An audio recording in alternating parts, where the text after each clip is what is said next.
nous parlons du leadership. Donc, comment développer votre leadership? Donc, le pasteur John Maxwell disait « Tout dépend du leadership ». Donc, voilà pourquoi c'est important de développer cette capacité chez toi, donc, qui s'appelle le leadership. Donc, hier, nous avions parlé de l'importance de la vision ou d'une vision. Un leader doit être un visionnaire ou encore une visionnaire parce que la vision, eh bien, fournit une direction. La vision, eh bien, favorise la collaboration et la vision produit de la motivation. Et aujourd'hui, nous allons regarder une autre caractéristique d'un leader. C'est qu'un leader doit être discipliné, nous venons de le dire. Un leader doit être discipliné. Le mot que la Bible utilise pour la discipline, c'est la maîtrise de soi. La maîtrise de soi. Nous trouvons ce mot, par exemple, dans Galates, chapitre 5, verset 22, là où il parle des fruits de l'esprit, c'est l'amour, la joie, la paix, la patience, la bonté, la bénignité, etc., la fidélité, la douceur, la maîtrise de soi. Maintenant, le mot maîtrise de soi, dans la Bible, c'est un mot combiné en grec. En grec, c'est ekkrates en grec. Et ce mot, c'est un composant de deux mots, est composé de deux mots, du mot eg, en grec, donc, qui signifie à l'intérieur, et krates, kratos, qui signifie pouvoir.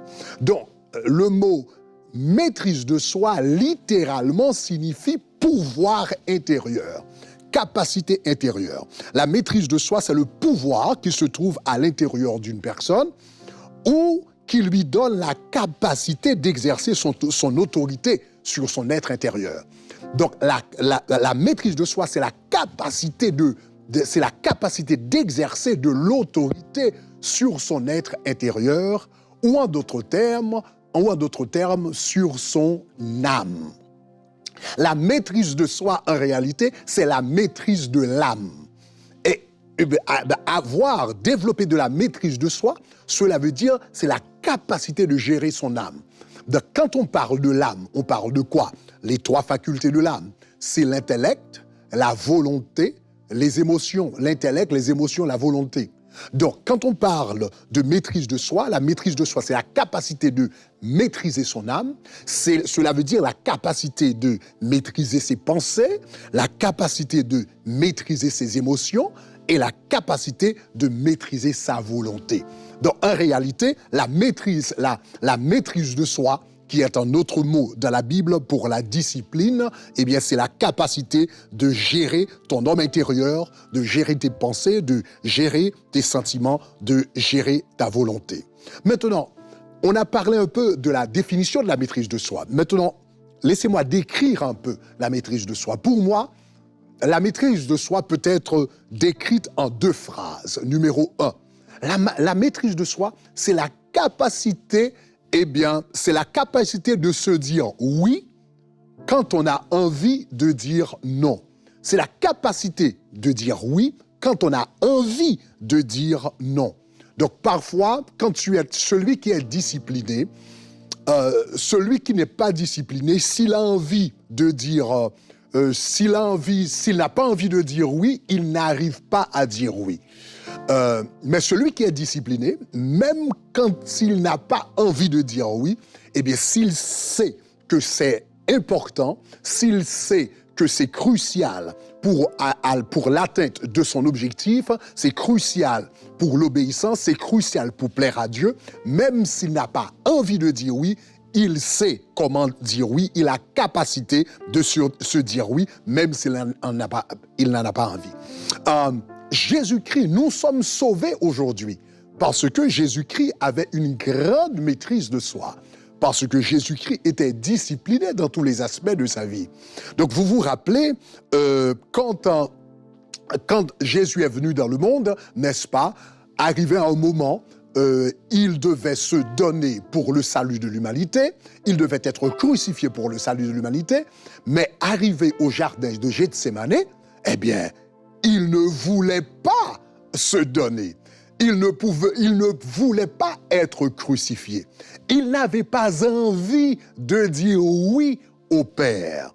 Donc, il a même prié dans Luc chapitre 22, verset 42, il a dit au Père, mais Père, s'il est possible, si tu voulais éloigner de moi cette coupe, si tu voulais éloigner de moi cette coupe. En d'autres termes, Jésus-Christ n'avait pas envie de boire la coupe de la mort. Il n'avait pas envie de subir les souffrances.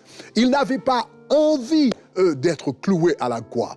Il n'avait pas envie d'être battu. Donc, il n'avait pas envie de tout ça, mais il a pu dire, donc il a dit, s'il est possible que cette coupe s'éloigne de moi, mais il va dire plus tard, non pas ma volonté, mais la tienne. Donc, je n'ai pas envie de subir la croix, mais puisque mon objectif, c'est de te plaire, je n'ai pas envie de dire oui, j'ai envie de dire non à la croix, mais je vais dire oui quand même. Donc ça, chers amis, ça c'est la discipline. Ça c'est la maîtrise de soi. La maîtrise de soi, c'est la capacité, de dire oui ou bien de se dire oui quand on a envie de dire non. Donc ça c'est la première des choses. Donc parfois, la maîtrise de soi peut être, tu t'es couché, je ne sais pas, tu t'es couché tard et tu dois te réveiller pour aller au boulot, tu dois te réveiller pour aller à l'école, tu dois te réveiller pour faire quelque chose. Mais quand le réveil sonne, tu n'as pas envie de te réveiller, tu as envie de dire non, ton corps te dit non, ton âme te dit non, mais tu dois parler à ton homme intérieur et parler à ton âme et dire oui, on va se lever, on va travailler, ou bien peut-être tu as travaillé pendant toute la semaine et arrive le dimanche matin, tu n'as pas envie d'aller à l'église, ou bien tu te réveilles le matin, tu n'as pas envie de prier, mais la capacité de se dire oui, même quand on a envie de dire non, quand tu as la capacité de faire cela, cela s'appelle la maîtrise de soi. Jésus-Christ avec cette capacité, et voilà pourquoi à la croix, donc au jardin de Gethsémanée, il avait pu faire la volonté de son Père. Deuxièmement, la maîtrise de soi, c'est non seulement la capacité de se dire oui quand on n'a pas envie, on n'en a pas envie, la maîtrise de soi, c'est aussi la capacité de se dire non quand on a envie, quand on a envie de se dire oui, c'est la capacité de se dire non également. Donc ça, c'est important. Donc à la croix, Jésus-Christ, non seulement il n'avait pas envie de mourir, mais quand le moment était venu pour lui de donner sa vie à la croix, la Bible dit que lorsque les soldats vinrent pour l'arrêter, Pierre tira son épée et coupa rapidement l'oreille de Malchus.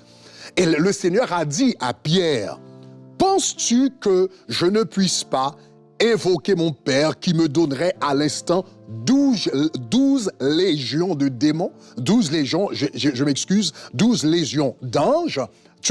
Donc, penses-tu que je ne suis pas capable d'invoquer mon Père qui me donnerait à l'instant plus de 12 légions d'anges? Maintenant, ça c'est important. Jésus-Christ était capable de prier au Père et d'invoquer immédiatement 12 légions d'anges. Chaque légion d'anges, cela veut dire contiendrait à peu près 6 000. Chaque légion romaine contenait à peu près 6 000 soldats. Donc cela veut dire 12 légions, c'est 72 000 anges. Jésus-Christ avait la capacité de prier et immédiatement, 72 000 anges seraient venus à son secours. Et je suis sûr et certain qu'à la croix, au jardin de Gethsémanée, il avait envie de faire cette prière. Mais s'il avait fait cette prière, vous et moi, nous ne serions pas sauvés aujourd'hui. Il avait envie de dire oui, il avait envie de prier au Père pour qu'il puisse le délivrer, mais il ne l'a pas fait. Donc la maîtrise de soi, c'est la capacité non seulement de se dire oui quand on a envie de dire non, mais c'est la capacité de dire non également quand on a envie de dire oui. Donc peut-être il se fait tard et tu es devant ta télévision, donc tu es sur Netflix, eh bien, tu es en train de regarder un film assez intéressant, et tu regardes, voilà, il fait déjà minuit, et tu dois te réveiller demain, donc tu as le choix, est-ce que je vais éteindre la télé, ou bien est-ce que je vais continuer? Donc je sais que je dois éteindre la télé, mais ma chair, ma curiosité me dit oui. Regarde, eh bien, il faut regarder l'autre épisode. Donc, est-ce que tu es capable de te dire non quand tu as envie de dire oui? Donc, la maîtrise de soi, c'est ça. C'est la capacité de se dire oui, ok, quand il faut le dire, et la capacité de se dire non quand il faut le dire. Maintenant, pourquoi la maîtrise de soi est-elle si importante? Pourquoi la maîtrise de soi ou la discipline est-elle si importante pour un leader? Écoutez, le plus haut niveau de leadership, ce n'est pas celui d'une entreprise, ce n'est pas celui d'une église, ce n'est pas même celui d'une nation. Le plus haut niveau de leadership, c'est celui de son âme. Diriger son âme, mener son âme, c'est le plus haut niveau de leadership. Regarde ce que la Bible dit. Dans Proverbes chapitre 13, verset 32. La Bible dit, « Celui qui est lent à la colère vaut mieux qu'un héros. » Celui qui est lent à la colère vaut mieux qu'un héros. Et celui qui est maître de lui-même que celui qui prend une ville. En d'autres termes, c'est beaucoup plus facile de prendre une ville. C'est beaucoup plus facile de maîtriser une ville que de maîtriser soi-même. C'est beaucoup plus facile de mener un pays que de mener son propre âme, que de mener l'âme. Donc cela veut dire, la maîtrise de soi, c'est le plus haut niveau de leadership. Si tu arrives à te diriger toi-même, donc ça va être facile de mener les autres, parce que la personne la plus rebelle à mener, c'est toi-même. La personne pour moi la plus difficile à mener, à diriger, s'appelle Grégory Toussaint. Donc la Bible dit celui, eh bien, qui est maître de lui-même, eh bien, donc vaut mieux, celui qui est lent à la colère vaut mieux qu'un héros, hein, voilà, et celui qui est maître de lui-même, ok, et celui qui est maître de lui-même que celui qui prend une ville. Donc, la guerre intérieure, écoute, chers amis, la guerre intérieure, c'est la bataille la plus difficile à mener. Donc, le leadership commence de l'intérieur. Donc, si tu arrives à maîtriser l'homme intérieur, eh bien, ça va être facile, eh bien, de maîtriser les circonstances autour de toi. Donc, le leadership, c'est le plus haut, la maîtrise de soi, la discipline, c'est le plus haut niveau de leadership. Donc, on appelle cela l'auto-leadership. L'auto-leadership, c'est le plus haut niveau de leadership qu'une personne puisse atteindre. Mais Néhémie avait ce niveau de leadership-là. Donc, quand tu regardes dans le livre de Néhémie, par exemple, Néhémie pouvait contrôler ses émotions.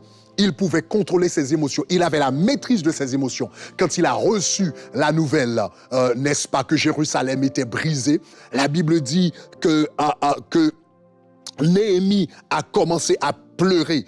Il était bouleversé. Mais Néhémie ne s'était pas laissé dominer par ses émotions. Au contraire, il est entré dans le jeûne, il est entré dans la prière, il a transformé l'énergie négative qu'il avait au-dedans de lui, l'énergie négative, la frustration, n'est-ce pas, la colère peut-être, mais toute cette énergie négative qu'il avait à l'intérieur de lui, eh bien, il l'a transformé, n'est-ce pas, il l'a amené en Dieu dans la prière, et dans la prière, cette énergie négative a été transformée en énergie positive, et cet homme est devenu un visionnaire qui pouvait rebâtir la ville.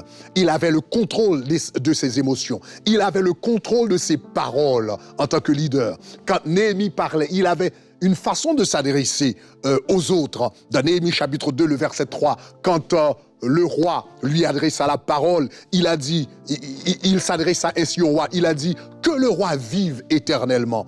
Comment n'aurais-je pas mauvais visage, lorsque la ville où sont les sépulcres de mes pères est détruite et que ses portes sont consumées par le feu. Quand il devait s'adresser au roi, il a adressé le roi, donc avec courtoisie, avec respect, avec douceur, que le roi, il a commencé ses paroles, son discours, ou encore, ou bien sa requête, il a introduit sa requête, que le roi vive éternellement. Donc, il avait la maîtrise de ses paroles. Mais Néhémie n'avait pas seulement la maîtrise de ses paroles quand il s'adressait au roi, mais il avait la maîtrise de ses paroles quand il s'adressait aux gens ordinaires. Quand il fallait construire les murs de Jérusalem, quand Néhémie s'est approché du peuple, il n'a pas approché le peuple avec un ton hautain. Donc il est je sais pas, cet officiel qui est venu de la capitale, qui est venu de Suse, qui est venu donner des ordres. Non, il n'avait pas un ton comme ça. Mais ce qu'il a dit, il a dit aux habitants de Jérusalem, vous voyez le malheureux état où nous sommes. Jérusalem est détruite, ses portes sont consumées par le feu. Venons, bâtissons la muraille de Jérusalem. Donc cet homme avait eu la maîtrise de ses paroles. Il avait la maîtrise également de ses actions. Quand il est venu à Jérusalem, il a pris le temps d'analyser les murs, de regarder ce qu'il devait faire. Il n'a pas agi par émotion, il n'a pas agi par impulsion, parce qu'il avait la maîtrise de soi-même. Donc Néhémie était un grand leader parce qu'il avait la maîtrise de soi-même. Samson avait l'onction, mais il n'avait pas la maîtrise. Il n'avait pas la maîtrise de ses désirs. Il n'avait pas la maîtrise de ses appétits physiques, appétits sexuels. Il avait l'onction, il est vrai, mais il est mort aveugle. Il est mort suicidaire, n'est-ce pas? Il a connu une mort suicide parce qu'il n'avait pas la maîtrise. Il ne suffit pas d'avoir l'onction en tant que leader. Il ne suffit pas d'avoir du talent en tant que leader. Il ne suffit pas d'avoir des capacités, d'avoir des compétences. Il faut absolument avoir la maîtrise de soi. Donc il faut travailler à cela chaque jour et vous serez capable d'être un leader d'impact. Que le Seigneur le fasse pour vous.